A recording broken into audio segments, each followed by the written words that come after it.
اعوذ باللہ من الشیطان اللعین الرجیم بسم اللہ الرحمن الرحیم الحمد للہ رب العالمین الصلاة والسلام علی اشرف الانبیاء والمرسلین وعلی آلہ طیبین طاہرین المعصومین الذین اذہب اللہ عنہم الرجس وطہرہم تطہیرا اللہم صل علی محمد وآل محمد اللہم اخرجنا من الظلمات الوہم واکرمنا بنور الفہم اللہم افتح علینا ابواب رحمتک وانشر علینا خزائن علومک برحمتک یا ارحم الراحمین اللہم صل علی محمد وآل محمد وعجل فرج قائم آل محمد۔ عزیزان محترم، منجی عالم بشریت حضرت صاحب العصر والزمان اجل اللہ تعالی فرجہ الشریف کی میلاد مسعود کی شب ہے۔ آپ تمام دیکھنے والوں کو آج کی شب کی مناسبت سے تبریک و تہنیت پیش کرتا ہوں۔ نہایت ہی بابرکت رات ہے امام زمان اجل اللہ تعالی فرجہ الشریف سے متعلق، لہٰذا مناسب یہ جانا کہ آج کی رات امام زمان اجل اللہ تعالی فرجہ الشریف کے تذکرے کی خاطر ملا محمد تقی مجلسی رحمۃ اللہ علیہ کا تعارف کروایا جائے۔ امام زمان اجل اللہ تعالی فرجہ الشریف سے ملا محمد تقی مجلسی کی ملاقات کے بارے میں تذکرہ کیا جائے، اور امام زمان اجل اللہ تعالی فرجہ الشریف نے ایک نایاب تحفہ ملا محمد تقی مجلسی کو عطا کیا، اس کے بارے میں گفتگو کی جائے۔ آغاز میں آپ کی خدمت میں ملا محمد تقی مجلسی کا تعارف کرواتے ہیں کہ جو ملا محمد باقر مجلسی صاحب بہار الانوار کے والد بزرگوار ہیں۔ ملا محمد تقی مجلسی کی پیدائش 1003 ہجری قمری کو ہوئی، اور یہ اصفہان کے رہنے والے تھے، اور ان کی وفات سے متعلق 1070 ہجری قمری بیان کیا گیا ہے۔ ملا محمد تقی مجلسی 11ویں صدی ہجری قمری کے گراں قدر شیعہ علماء میں ان کا شمار ہوتا ہے، اور ان کے آثار میں روضۃ المتقین نہایت گراں قدر کتاب ہے۔ ملا محمد تقی مجلسی کو مجلسی اول کے نام سے بھی یاد کیا جاتا ہے۔ انہوں نے اپنی تعلیم اصفہان اور نجف اشرف عراق میں حاصل کی۔ ملا محمد تقی مجلسی کے اساتید کی اگر فہرست دیکھی جائے تو شیخ بہائی رحمۃ اللہ علیہ اور میر داماد جیسے گراں قدر شخصیات ان کے اساتید کی فہرست میں موجود ہیں۔ ملا محمد تقی مجلسی اصفہان کی جامع مسجد میں درس پڑھایا کرتے تھے، اور اپنے اساتید کے بعد وہاں انہوں نے باقاعدہ امامت کے فرائض بھی انجام دیے۔ ملا محمد تقی مجلسی کی زندگی میں ایک ناخوشگوار ٹائٹل جو ان کے ساتھ منسوب کیا جاتا ہے وہ یہ ہے کہ ان پر تصوف کی تہمت لگائی گئی۔ ہم اس سلسلے میں پہلے اپنی گفتگو میں بیان کر چکے ہیں کہ جب کسی کے اوپر تصوف کی تہمت لگائی جائے تو اس سے مراد یہی ہوتی ہے کہ تصوف کا وہ منفی اور مذموم پہلو کہ جسے تاریخ میں حضرات ائمہ معصومین علیہم الصلاۃ والسلام کے مد مقابل ائمہ معصومین علیہم الصلاۃ والسلام سے مقابلے کے لیے پیش کیا جاتا ہے۔ وگرنہ ہم آپ کی خدمت میں بیان کر چکے ہیں کہ ڈاکٹر وکیلی اپنی تحقیقات میں اس موضوع کو بیان کر چکے ہیں کہ تصوف سے متعلق جتنی بھی روایات کتاب حدیقۃ الشیعہ میں بیان ہوئی ہیں وہ تمام روایات نادرست ہیں، سنداً نادرست ہیں، دلالتاً نادرست ہیں، اور بعد میں حدیقۃ الشیعہ میں بعض احادیث اضافہ کی گئی ہیں، ایڈ کی گئی ہیں، اور حدیقۃ الشیعہ کے جو گزشتہ قدیمی نسخ ہیں ان میں موجود نہیں ہیں۔ یا یوں بھی بیان کیا ہے ڈاکٹر وکیلی نے اپنی تحقیقات میں کہ ہمارے قدیمی علماء جو زاہد ہوا کرتے تھے، پرہیزگار ہوا کرتے تھے، ایسے علماء کو صوفی کا ٹائٹل دیا جاتا تھا اور انہیں تصوف کے ٹائٹل سے منسوب کیا جاتا تھا، جیسے انہوں نے اپنی تحقیقات میں شہید اول اور شہید ثانی رحمۃ اللہ علیہ کا ذکر بھی کیا۔ تو در واقع عزیزان محترم، اس نقطے کو اپنے ذہن نشین رکھیں کہ جب تصوف کی مذمت کے عنوان سے اسے کسی کے ساتھ منسوب کیا جائے تو اس کی مذمت کرنی چاہیے اگر شیعہ عالم سے متعلق ہو، چونکہ اس وقت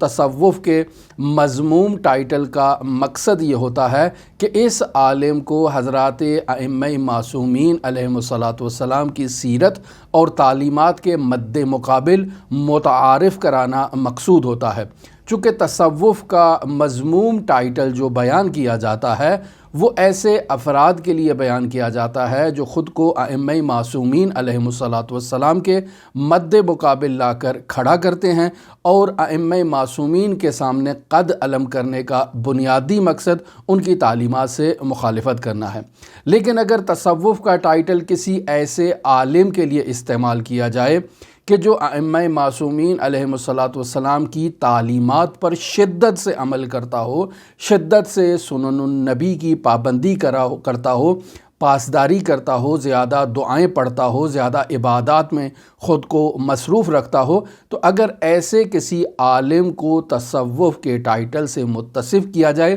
تو یہ مذموم نہیں ہے۔ لہٰذا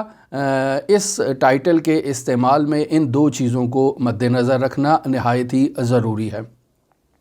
یہاں اس مطلب کی طرف بھی اشارہ کرتا چلوں کہ آیت اللہ سید محمد حسین حسینیہ طاہرانی اپنے ننیال کی طرف سے ملا محمد تقی مجلسی ان کے جد امجد ہوتے ہیں ننیال کی طرف سے، لہٰذا امام شناسی جو کتاب ہے آیت اللہ طاہرانی کی، اس کی جلد نمبر 15 ہے اور صفحہ نمبر 49 سے 52 تک آیت اللہ طاہرانی اس داستان کو اور اس واقعے کو نقل کرتے ہیں جسے ہم آپ کی خدمت میں بیان کریں۔ وہاں آیت اللہ طاہرانی نے اس واقعے کو آیت اللہ مدرسی کی کتاب جو انہوں نے صحیفہ سجادیہ کی تشریح میں لکھی ہے، اس کتاب کے صفحہ نمبر 1 سے صفحہ نمبر 3 تک، اور یہ کتاب منشورات مکتبہ مرتضویہ سے پبلش ہوئی ہے، اس کتاب کا حوالہ دے کر اس واقعے کو نقل کرتے ہیں۔ البتہ ملا محمد تقی کے اس واقعے کو مرحوم مجلسی ثانی نے اپنی کتاب بہار الانوار کی جلد نمبر 110 میں بھی تحریر کیا ہے، اور در واقع یہ ایک رؤیا صادقہ ہے، یہ ایک مکاشفہ ہے کہ جس میں ملا محمد تقی مجلسی امام زمان اجل اللہ تعالی فرجہ الشریف سے ملاقات کرتے ہیں، زیارت کرتے ہیں، اور ایک نایاب تحفہ امام زمان اجل اللہ تعالی فرجہ الشریف انہیں عطا کرتے ہیں۔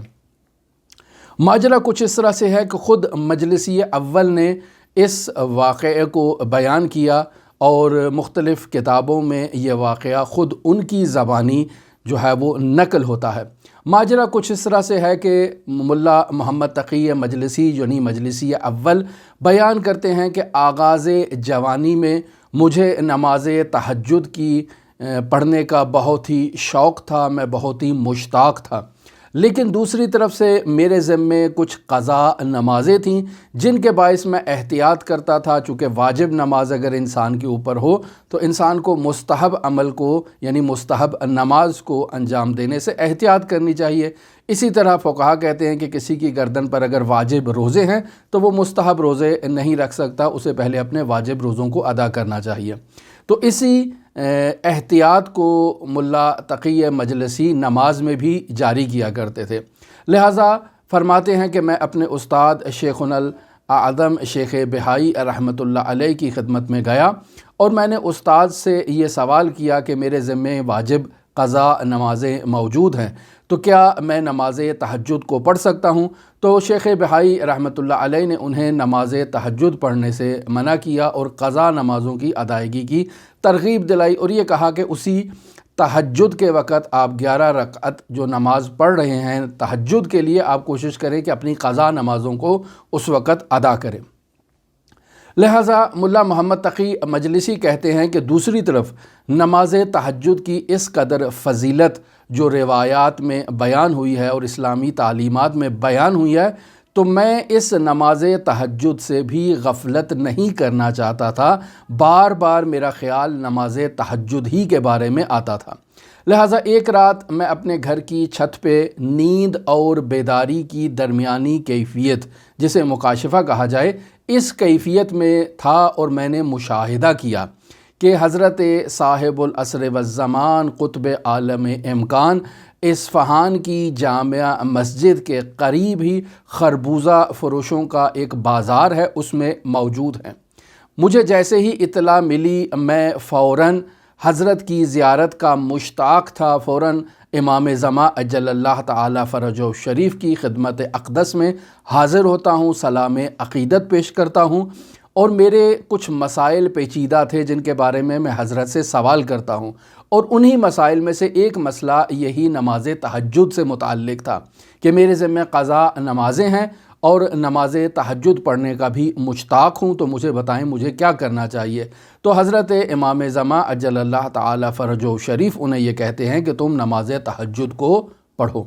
پھر ملا محمد تقی مجلسی کہتے ہیں کہ میں نے امام زمان اجل اللہ تعالی فرجہ شریف کی خدمت میں عرض کیا کہ یبن رسول اللہ، میں ہمیشہ آپ کی خدمت میں آپ کی زیارت کے لیے نہیں پہنچ سکتا ہوں،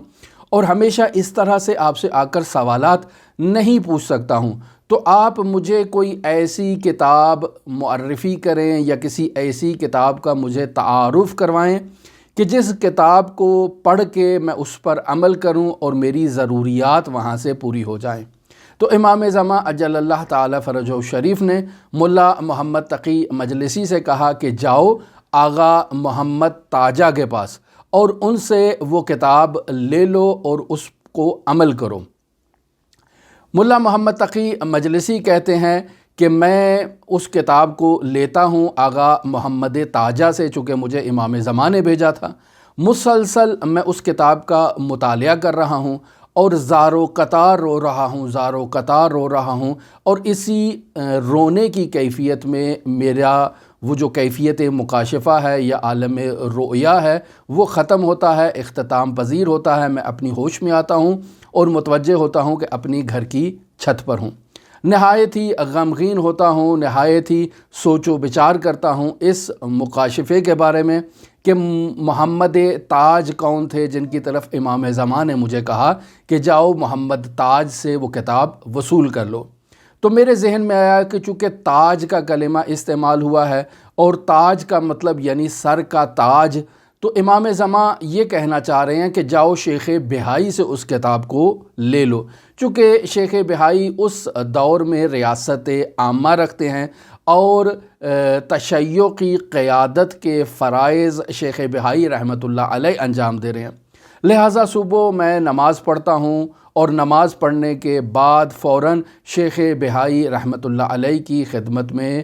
پہنچتا ہوں۔ شیخ بہائی اس وقت اپنے مدرس میں بیٹھ کر سید گل پیگانی کے ساتھ صحیفہ سجادیہ کے نسخ کی تصحیح کر رہے ہیں، یعنی دو کتابوں کے نسخے قدیمی آپس میں میچ کیے جاتے ہیں اور دیکھا جاتا ہے کہ کون سا نسخہ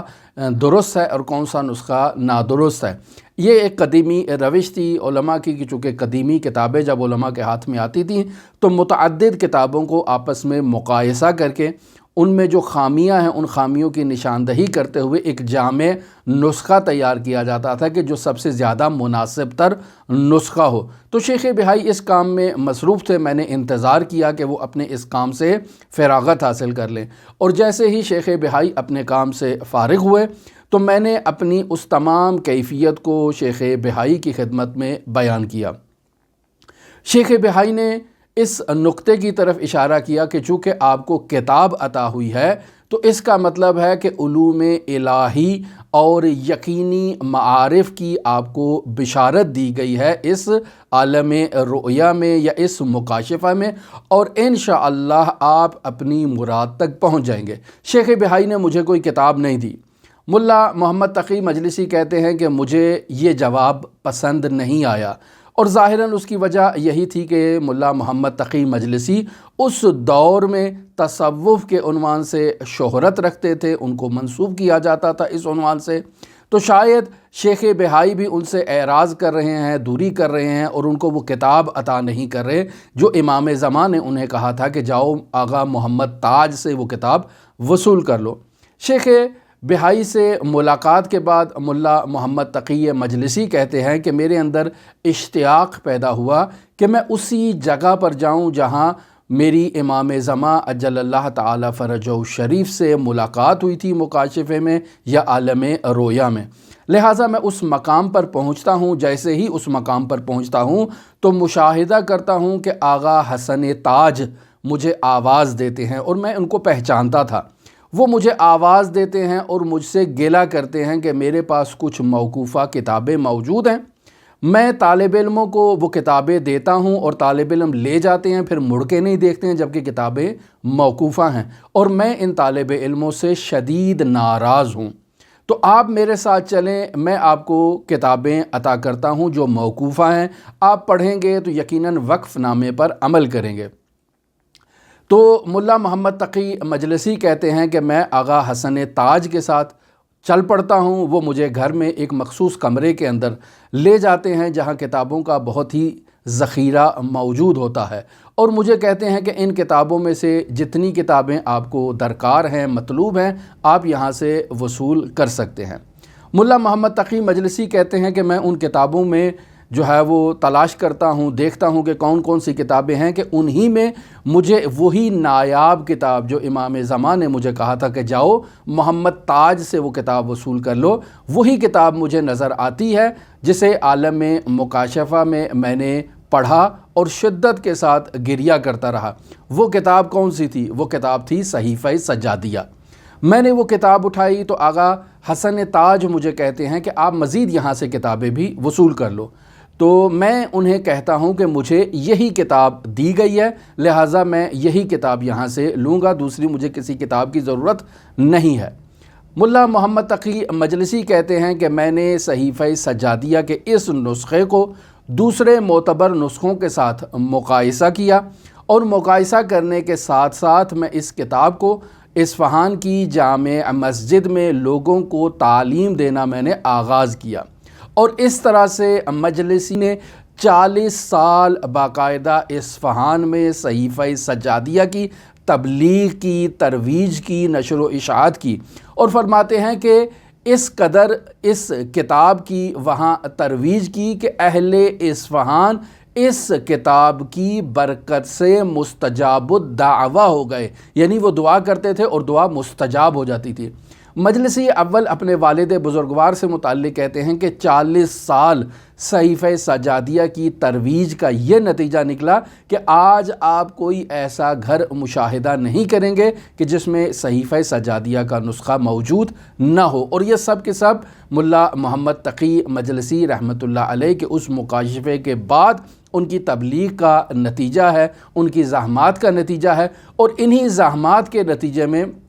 متعدد لوگوں نے صحیفہ سجادیہ کی تشریح کی ہے۔ لہٰذا امام زمان اجل اللہ تعالی فرجہ شریف نے ملا محمد تقی مجلسی اول کو صحیفہ سجادیہ کا نسخہ عطا کیا، اور انہیں اس بات کی تعلیم دی کہ اگر آپ میرے پاس نہیں پہنچ سکتے تو صحیفہ سجادیہ وہ ایسا نایاب نسخہ ہے جس پر عمل کر کے آپ میری کمی کو، جو میرے خدمت میں نہیں پہنچ سکتے، اس کمی کا جبران کر سکتے ہو۔ اس میں معارف الہیہ موجود ہیں، اس میں حقائق الہیہ موجود ہیں، اس میں عبد کا خالق سے، بندے کا خالق سے رابطہ کرنے کا انداز بخوبی طور پر بیان کیا گیا ہے، اور یہ حضرت امام زین العابدین علیہ السلام کا بہترین تحفہ ہے مؤمنین کے لیے۔ لہٰذا اسی بہترین تحفے کو امام زمان اجل اللہ تعالی فرجہ شریف نے ملا محمد تقی مجلسی رحمۃ اللہ علیہ کو عطا کیا۔ ہماری دعا ہے کہ خداوند متعال آج کی اس بابرکت رات ہمیں امام زمان اجل اللہ تعالی فرجہ شریف کے مشتاقان میں سے قرار دے، ہمیں امام زمان کی سیرت اور امام زمان کی تعلیمات پر عمل پیرا ہونے کی توفیق عطا فرمائے، ہمیں حضرت صاحب العصر والزمان کے حقیقی منتظران میں شمار فرمائے، ہم حضرت صاحب العصر والزمان کے ظہور کے لیے مؤمنین کے درمیان اسی طرح معارف تشیع، حقائق تشیع اور تشیع کے نورانی نایاب مطالب کو منتقل کرتے رہیں، پہنچاتے رہیں، اور مؤمنین ہمارے ان بیانات سے فیضیاب ہوں۔ البتہ یہ ایک اپنا دسترخوان ہے، ایک الگ رزق ہے کہ جو ہر کوئی اس ذوق سے تعلق نہیں رکھتا، ہر کوئی اس دسترخوان پر نہیں آئے گا، وگرنہ آپ دیکھیں کہ ہمارے چینل پر اس وقت 1000 سے زائد دروس موجود ہیں، لیکن ہر کوئی اس دسترخوان پر بیٹھنے کی لیاقت اور صلاحیت نہیں رکھتا ہے۔ یہ ایک خاص عنایت ہے امام زمان اجل اللہ تعالی فرجہ الشریف کی کہ خاص لوگ ہی ان باتوں کو سنتے ہیں، ان میں دلچسپی رکھتے ہیں اور ان پر عمل کرتے ہیں۔ لہٰذا ہماری دعا ہے کہ خداوند متعال ہمیں بھی توفیق عطا فرمائے کہ ہم امام زمان اجل اللہ تعالی فرجہ الشریف کے ظہور کے لیے مومنین کو تیار کرنے کی خاطر ان نورانی معارف کو منتقل کرتے رہیں اور خود بھی ان پر عمل کریں، اور آپ لوگوں کے لیے بھی ایک ایسا دسترخوان فراہم کر دیا جائے کہ آپ ان نورانی معارف پر عمل پیرا ہو کر امام زمان کے سامنے سرخرو ہو سکیں۔ آپ تمام عزیزان کے لیے امام علی ابن مصر رضا علیہ الاف و تحیت و ثنا کی نورانی بارگاہ میں نائب الزیارہ بھی ہیں اور دعاگو بھی ہیں۔ اللہم صلی علی محمد و آل محمد وعجل فرج قائم آل محمد۔